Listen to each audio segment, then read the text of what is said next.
Puis, on parle de toutes ces dépenses-là, puis toute la croissance de l'État dans un contexte un peu particulier, parce que cette semaine, ceux qui ont un petit peu de cheveux gris comme moi s'en rappellent,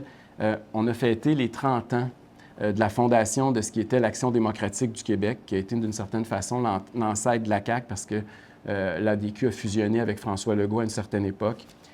Pour avoir été un conseiller politique pendant plusieurs années au chef de ce parti-là, rappelez-vous que c'était une formation politique qui était animée d'abord et avant tout par un assainissement des finances publiques, qui voulait mettre fin au monopole public, qui voulait accroître le rôle du secteur privé en santé, qui voulait donner davantage de liberté de choix dans le choix de garde de leurs enfants, qui voulait augmenter l'autonomie du Québec et qui voulait d'abord et avant tout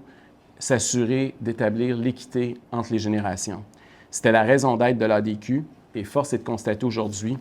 que l'âme de l'ADQ ne se retrouve plus, mais plus du tout. En fait, ça a été une trahison par rapport à tout ce que l'ADQ a été et tout ce que l'énergie qui avait été canalisée il y a 30 ans dans ce parti-là, qui avait donné naissance à la CAQ, mais qui aujourd'hui, ne reconnaîtrait plus du tout ce que le parti est devenu.